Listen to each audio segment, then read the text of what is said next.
One of the most enjoyable of human pursuits is piecing together a puzzle. If it's a murder, why did he do it? A grand theft? How did they do it? A great escape? How did he slip through their fingers? Today, a combination of the above, penned by the great French writer of detective fiction, Maurice Leblanc. Leblanc created a Robin Hood Houdini type of brigand, Arsène Lupin. The very first French rogue whose very first adventure is about to be related here. You mean to say if someone swims across this moat around the chateau, bells would sound the alarm? I'm going to throw a rock in the water and see. Andre, don't. The Count is exceedingly nervous. He has a fortune in paintings and lives in constant fear they will be stolen. This heavy water should do. Now see what you have done. I have to go inside and explain to the Count it was all a mistake. I lose my job over this.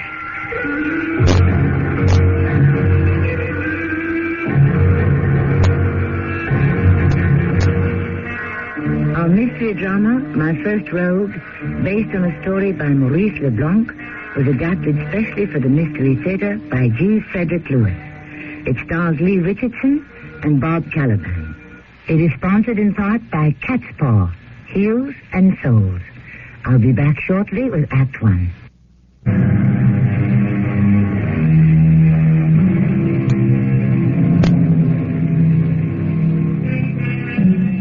We are in France in the late 1800s. I should be more explicit. We are in Paris, in a cafe, on a sunny Saturday morning. A cafe which no longer exists. However, the Paris sunshine is unchanged. Two men are nursing their cognac. One is reading the morning newspaper, the other writing in a notebook. Well, what is the news, Robert? Dreyfus was finally pardoned. Shocking it would take so long. Oh, and listen to this, Maurice. Someone has put the sounds of birds on some kind of a metal plate. You turn it on, and you can hear it again. What earthly use is that? Why would I wish to hear the sound of birds at any special time? I'm sorry I asked you. Why did you? You only get angry when I talk and you are writing. Why don't you write in your room, where it is peaceful? It's a choice I don't have anymore. My rent is overdue. Today, the landlord tells me if I don't pay what I owe, he will have me arrested. How much do you owe? I haven't paid my rent since last November. Oh, that's much I cannot loan you, Maurice. So, for me, it is prison. Who knows? Perhaps there I shall find some ideas to write about. I hope they will let me have pen and ink.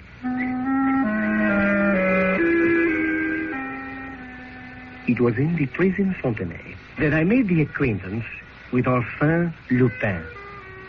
He certainly did not appear as the master thief of the century. I found him a cultured gentleman who, naturally, would seek out the company of another cultured gentleman, myself. Maurice, how old are you? I will be 35 in June, Arsène. I will be 30 in July. I am the most talked about thief in Europe, and now America. You've been to America? A quick business trip. A little matter of a Gilbert Stuart painting of America's first president, George Washington. I know the name. I thought it would hang nicely above my mantelpiece in Paris. But Inspector Ganimard thought otherwise. He came all the way to Boston and surprised me as I was packing. And so he persuaded me to come to prison. But if you end up in prison, how can you enjoy it? Because I am seldom in prison, and then only when I wish to be. You steal also, Maurice. I do? Never. To write about people, you must steal from everyone. But unlike myself, you have not found the right person to steal from. What you are doing is not profitable. I see you in your cell next to mine, your pen in hand, your face gazing at the ceiling, searching for an idea. I'll have pity on you, my friend. I'm about to embark upon an adventurous crime against a man who can very well afford a loss, a considerable loss. In fact, he deserves exactly what I am about to do to him. Count Crespi, a Frenchman of Italian descent, took advantage of other people's distress, bought cheaply, sold handsomely, bought a chateau and filled it with art treasures. To him, Arsène sent a letter. Bonjour, Marcel. André, good postman. What do you have from the Count today? Oh, something special. Something special from the Count. Yes, register the letter. You will have to sign for it. Oh, where do I sign? Right here where my finger is. Andre, supposing someone didn't wish to use the drawbridge across the moat to get into the chateau, then he couldn't get in. Supposing he swam across the water, what would happen to him? Before he even got to the wall, electric bells would go off. And we are all supposed to run and fetch the police right away. The slightest disturbance in the water sets off a switch. You don't say. A ripple in the water, and the bell goes off. I'm going to try it with this stone. No, Andre, don't. Why not? This heavy one should do. Now see what you have done. I didn't believe it. Now I will have to go inside and explain to the Count it was all a mistake. I may lose my job over this. The postman accidentally dropped a rock into the moat. Marcel, what are you telling me? His foot, Count Crespi, his foot accidentally dislodged the stone and it fell in. What do you have in your hand? Oh, registered letter, Count. For me? I don't wish to see it. I didn't sign for it myself, so I don't know you have it. I don't like registered letters. Well, shall I open it and read it to you, sir? That's a good idea. Go ahead, Marcel. Read it. For Count Crespi, cher Monsieur, le Comte, I have come to admire greatly the Rubens and Watteaus in your gallery. In addition to those paintings, I also know the Beauvais tapestries to the right, and in the room to the left, the cases of miniatures and the Louis XIII table. These objects can readily be turned into cash. Therefore, I ask you have them properly packed and sent to my name, care of Le Gare de Batignolles. You have 1 week. If not received, I shall see to their removal on the night of Wednesday the 27th. Believe me to be yours very truly, Arsène Lupin. A P.S.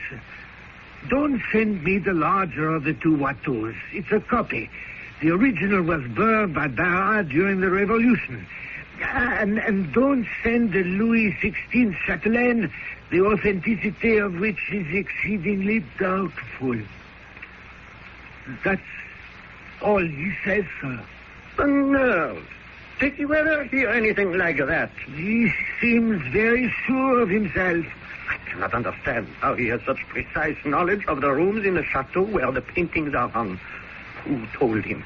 I never permit anyone in here. I read that Arsène Lupin is in jail. So did I. He was arrested in America by Chief Inspector Gallimard. Marcel, take pen to paper. I wish you to write a letter to the public prosecutor at Rouen.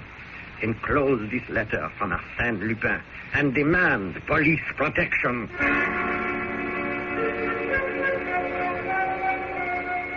Count Crespi, I came myself from Rouen. I have investigated and I thought the matter too delicate not to speak to you in person. Mr. Prosecutor, I am honored. It has taken me 3 days to ascertain the facts. I might begin by saying your chateau is quite impregnable.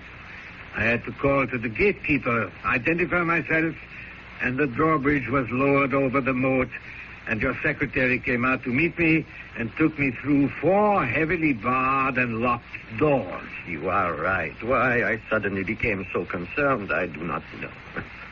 No one, not even Arsène Lupin, could get in here. I know the gentleman. Lupin? A gentleman? Yes. He's a gentleman thief. We became acquainted during the theft of the Mona Lisa, which finally the government had to ransom. Steal the Mona Lisa? Sacrilege. They should have locked up Arsène Lupin in the Bastille and thrown away the key. Ah, but nothing was ever proved. As for this matter, Count, I am informed Arsène Lupin is now safely under lock and key. His every move is watched. Inspector Gallimard has given strict instructions. Lupin is not allowed even to write. Therefore, one must conclude this letter to you is a fake. Whoever has written it is not Arsène Lupin. Are you the postman? Yes? Are you the postman who delivers mail here? Yes, I am, sir. And who might you be? I am Count Crespi. Count? I have never had the pleasure. I am generally met at the drawbridge by Marcel, your secretary. This morning I put on my old clothes and decided to walk around the property. Is there any mail for me? No, Your Grace, not a thing today. That is in the way of correspondence. Only this newspaper. It is yours. Please forgive me. I was just reading about Arsène Lupin. What about Arsène Lupin? Here, on the second page. Show me, please. I came out without my glasses. Right at the top where it says, welcome visitor. Would you read it to me? Oh, certainly. Welcome to our distinguished visitor, Chief Inspector Gallimard, one of the veterans of the detective service whose recent feat of arresting Arsène Lupin has won him international fame. Monsieur Gallimard is enjoying his rest and will be spending his holiday in our village fishing. Gallimard is here? Right here? Most interesting. And I confess to have played no little part in the news story. You know the inspector? Oh, I am one of the few people of the village with whom he is on speaking terms. On Sunday, I was fishing on the dock, and I noticed a gentleman next to me, frock coat, straw hat, and I saw on his fishing rod the name Gallimard. And I said just one thing to him. I said, congratulations, Monsieur Gallimard. If you catch fish as easily as you caught Arsène Lupin, you should do well. What did he answer? He said, thank you, reeled in his line and walked away. That's all he said? Not one word more. Where did you say you saw the inspector fishing on Sunday? On the dock. He fishes there every day.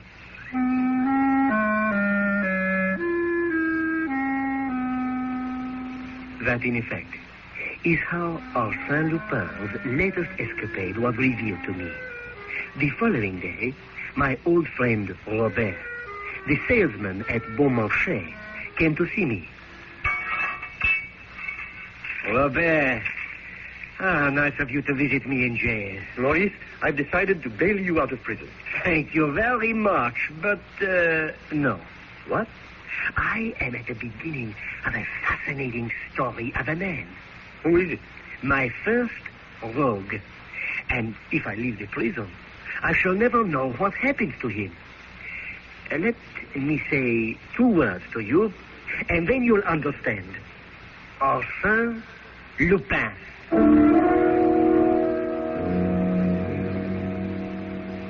Some have likened Arsène Lupin to Robin Hood. Others, less charitable, accuse him of robbing Peter to pay Paul, which I'd like to observe was first said in 1560. Then, the estates of St. Peter's Cathedral were appropriated to repair the Cathedral of St. Paul. That's how these catchphrasings begin, but not how they end. More on that when I return shortly with that.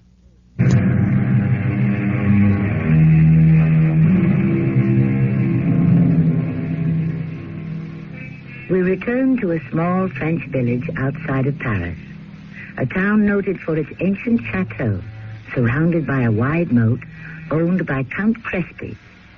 The Count has been politely requested by that master of the picklock, Arsène Lupin, to divest himself of some of his art treasures.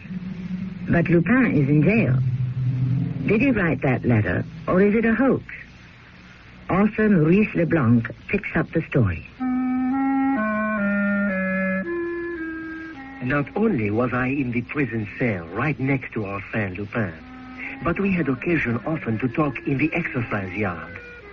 The guards took no notice. Lupin was a favorite prisoner.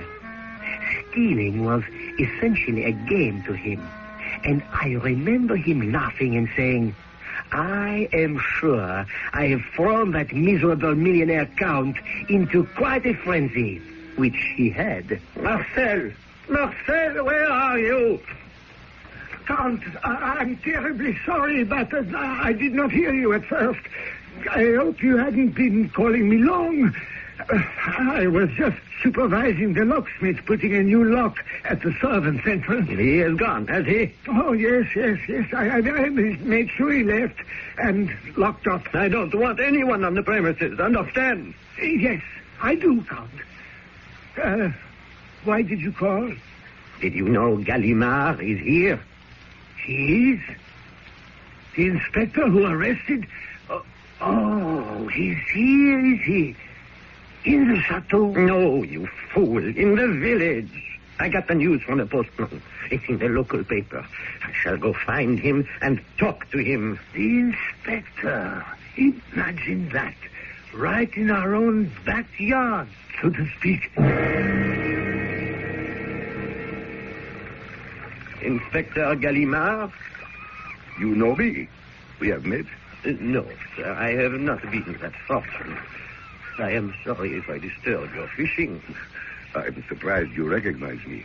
I generally keep out of the public eye. Your fishing rod, sir. It has your name on the brass plate. Very observant. Inspector, my name is Count Crespi.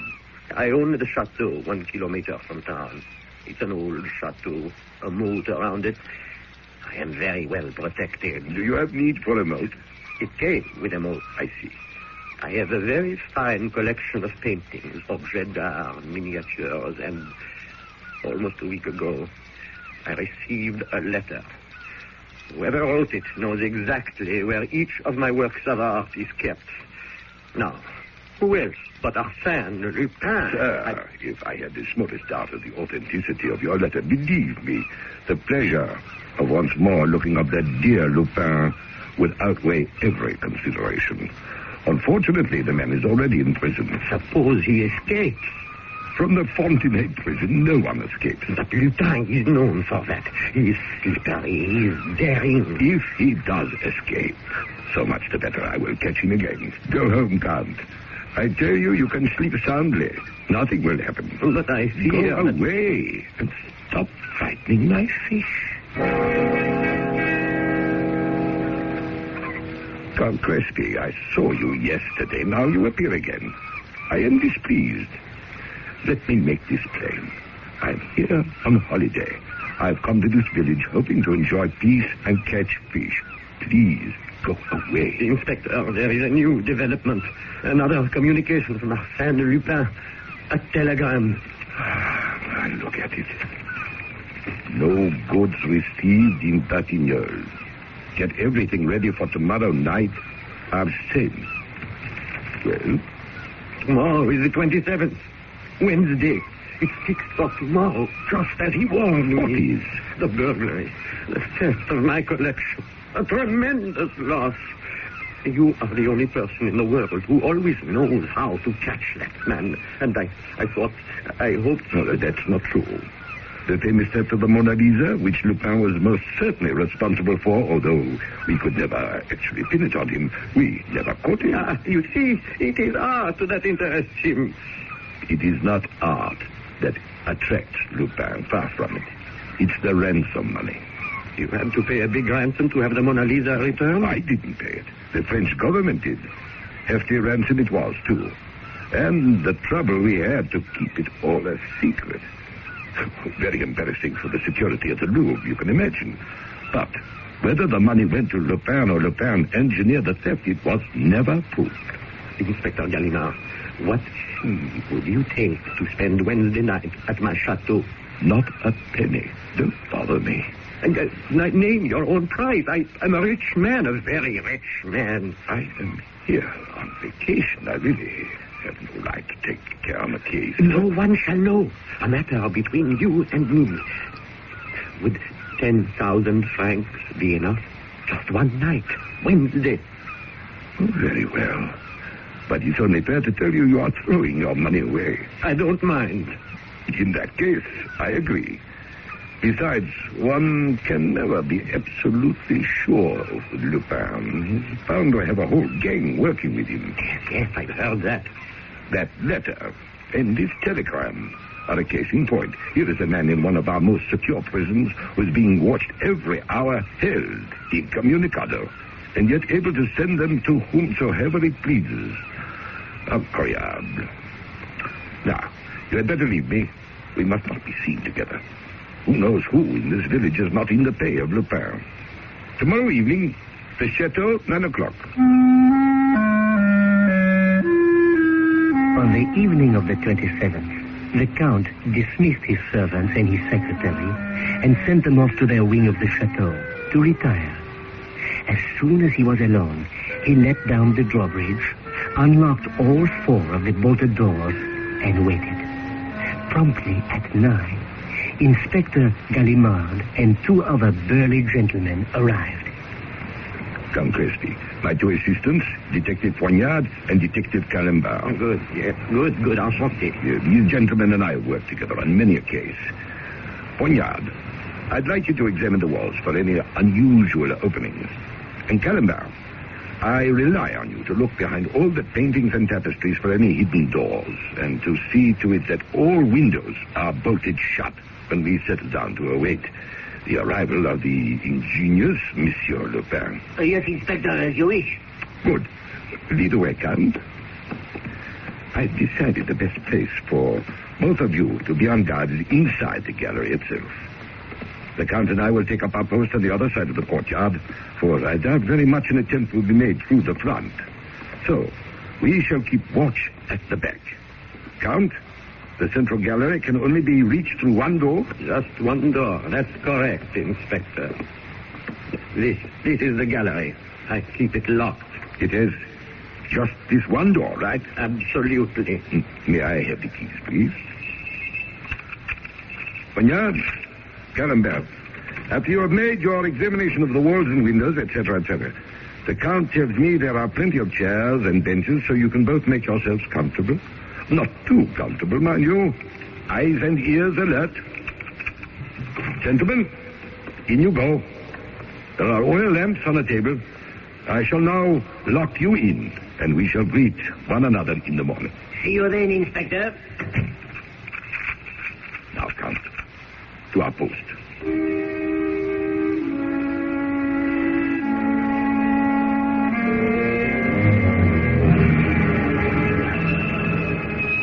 Good morning, Count Crespi.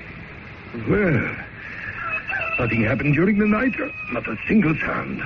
I was awake while you dozed off. Shall we have a look? You look out the side towards the moat, see if there's anything unusual. I look down into the courtyard. I can never find my glasses when I need them.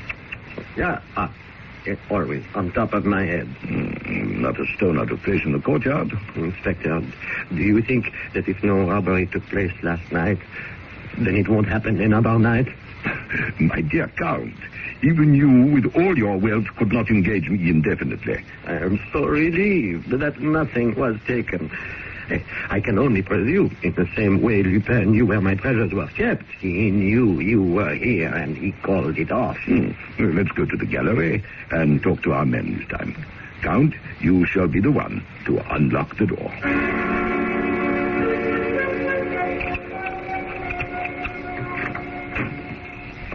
Poignard! Calembert! Look at them, both fast asleep. Look! The walls are bare! The 2 Rubens are gone! What 2? Where are the tapestries? No, both of them gone! All the miniatures in the glass cases. Nothing is left. Not one little miniature. My Louis says sconces. My lord, look up there, that empty chain. That's where I had my agency chandelier. Oh, no, Maxwell's century virgin has been taken. I cannot believe my eyes. The windows. No, fastened securely. There's not a crack in the ceiling. There's not a hole in the floor. Everything's in perfect order. Everything happens to me. I have lost millions. The whole event has been carried out with method and speed and great artistry, I'm ashamed to say. He must have had an extraordinary plan. I hate him. How can you talk like you admire him? I hate You, Poignard, wake up. Calendar, stupid fool. How can we still sleep? Don't they hear us? Let me get closer to them. Calendar. Poignard. His breath smells as if he's been drugged. They've both been drugged. By whom? By whom? By him, of course, or by his gang acting under his instructions. It's a trick of his. Come to remember. At the Louvre, when the Mona Lisa was stolen, the two security guards on the floor were also drugged. That's it, then. It was definitely Arsène Lupin. It's hopeless.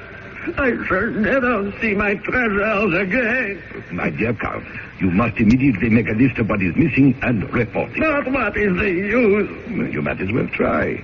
The law has its resources. What you are saying is I might as well give up hope of ever recovering my pictures. He has stolen the pearls of my collection. Inspector, I would give a fortune to get them back. If you feel there is nothing the law can do to him, then let him name his price. Now, that is a reasonable idea. Do you mean it? Every word. Every single word. Yes, I mean it. Why do you ask? I have an idea. We'll discuss it in due time. Only, Count, not a word about my involvement to a soul. If you wish to succeed. I understand. You will be using underworld contacts, informers, and so forth. I swear to you, I shall catch him. As I look at this unfolding account of a miraculous theft by that Gallic gangster Arsène Lupin, I realize what Lupin has achieved by attacking the chateau as one would a fortress in real time. Planning, logistics, and a shrewd knowledge of the opponent. A masterstroke by a Napoleon of crime. One of Sherlock Holmes's favorite phrases to describe his enemy Moriarty. I shall return shortly with Act 3. In a cell in Fontenay Prison. Author Maurice Leblanc continues. As Lupin's cell neighbor, I am sworn to secrecy as to what actually took place at Count Crespi's chateau. Today, a visitor appeared. Someone who knew Lupin. Victor, the public prosecutor from Rouen. Thank you, guard. I'll signal you when I'm ready to leave. You may lock me in with the prisoner. I cannot believe my eyes. Victor, I haven't seen you since, when was it? And you haven't changed in 10 years, Arsène. No, you have not seen me since the affair of the Mona Lisa. That's right. You were in charge of the security of the Louvre. What happened to you? Well, after the scandal of the sleeping guards and the enormous sum the Treasury had to pay out for the return of the masterpiece, I was fired. Now I am public prosecutor in Rouen. Ah, Rouen. Lovely place, lovely cathedral. Isn't that quite near, what's his name? It escapes me. Count Crespi's chateau. So it is. And why are you here in Paris, Victor? The chief sent for me.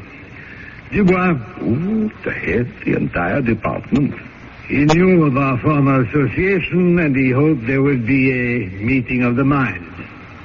You know, Victor, I've always had the greatest regard for you. Well, Coming from a man at the top of his profession, I'm pleased to hear that. Oh, I said it 1,000 times. That Victor is the most dedicated man I know. So sit. Do sit. Oh, glad to. What a treat to see a decent man. Victor, after all these years, tell me, to what I owe the honor of this visit. The Count Crespi case. Stop. Wait a bit, I have so many in hand. Let me just tickle my brain. Crespi. I have it, of course. 2 Rubens, a Watteau, and a few minor trifles. No trifles. A Regency chandelier, Beauvais tapestries. The poor man says he's been robbed of millions. You're not going to believe that, are you?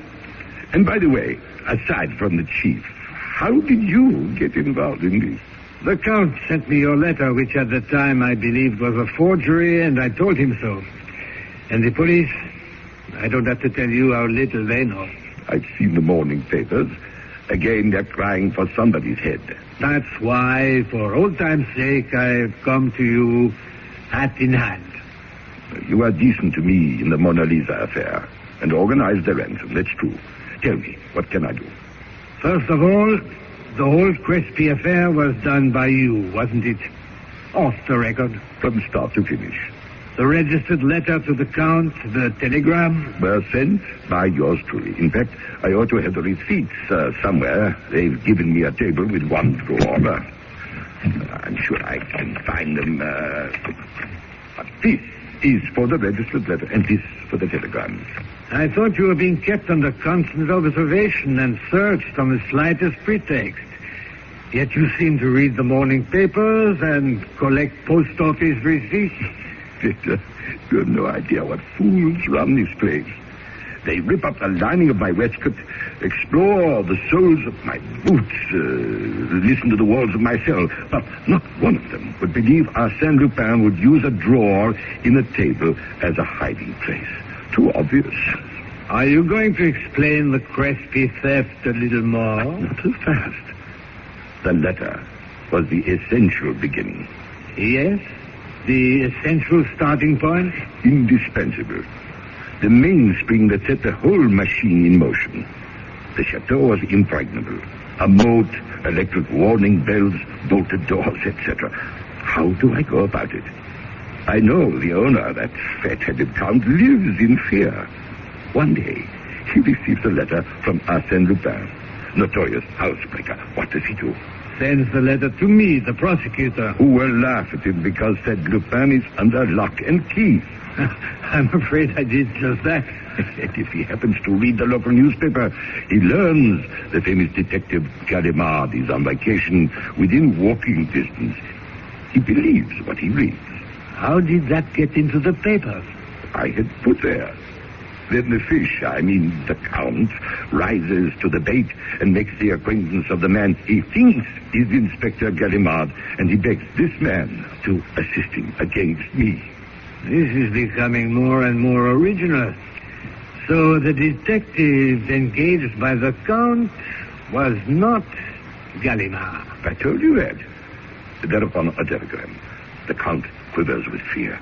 He entreats the false Gallimard to protect him, and the so-called Gallimard brings in 2 of the boys from our gang, who during the night remove certain objects through the window and lower them with ropes into a boat floating on the moat. And all night long the Count is kept in sight by his protector in a far part of the chateau. Count Crespi will be notifying the police within a few hours that he doesn't wish to pursue the matter. But that's not possible. The chief never mentioned it. Are you saying the chief knows more than I do about my business?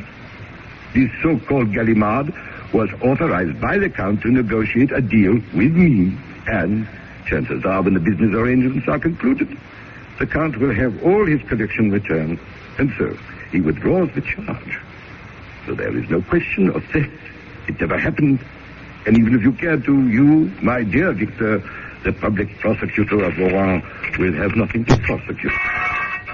Oh, God, I'm not ready to leave yet. He didn't come for you. He's brought me my breakfast. Do set a tray on the table, Pierre. Thank you. look at that. Bread, ham, sausages, boiled egg, and coffee. They treat you well in the Fontenay. Of course, over the years, I've been able to secure jobs for many of those who work here. A few false papers, and they're hired, and they enjoy it. You have some of your own people working in the prison? It's hard work, but they like it. Where was I? Well, you tell me the Count is about to withdraw charges of grand theft. How do you know all this? I have just received the telegram I was expecting. Whatever you're talking about, you received no telegram. When was this? This very moment, my friend. Victor, have the kindness to cut off the top of that boiled egg for me. Gently. You will see for yourself I'm not making fun of you. It's an empty shell. There's nothing inside. Are you sure? Let me just reach my fingers into it a little lower. There we are. Victor, I hand you a piece of blue paper folded quite small. Would you please read it? Yes. It is a telegram. Arrangement settled. 100,000 paid over. All well. 100,000 paid over? 100,000 francs. It's not much, but these are hard times. So you have managed another ransom. I was getting bored in here. I had to do something to amuse myself, to occupy my spare time, especially since the swindle could only succeed while I was in prison.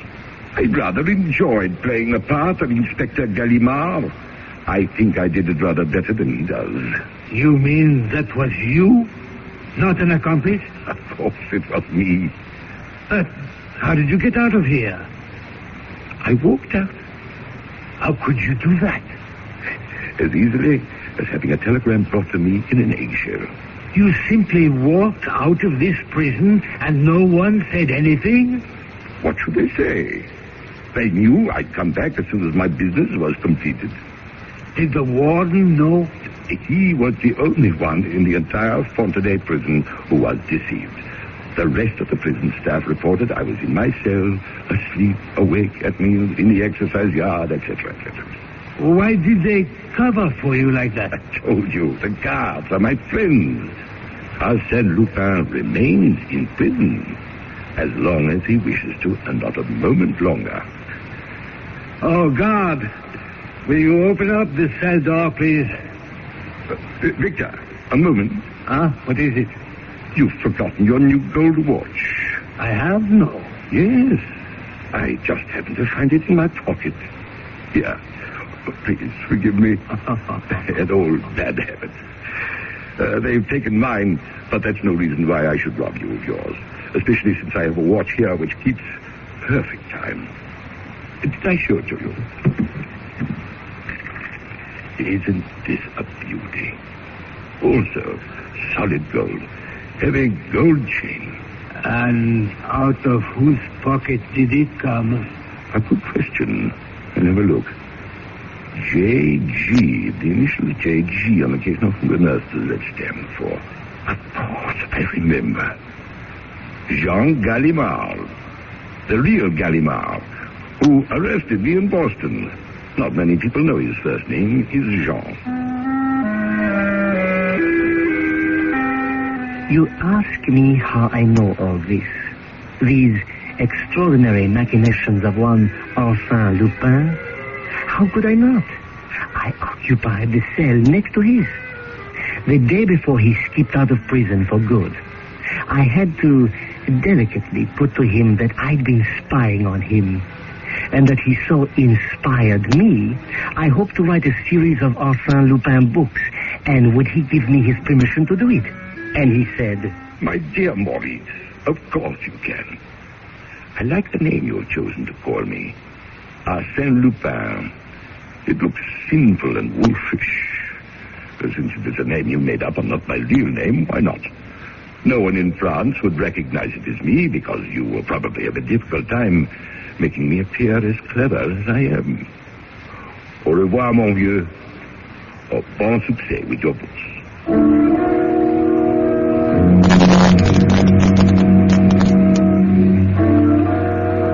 Maurice Leblanc's creation, Arsène Lupin, from the moment it was first published, took France and the continent by storm, then crossed the oceans, and the English and Americans took the light-fingered gentleman housebreaker to their hearts.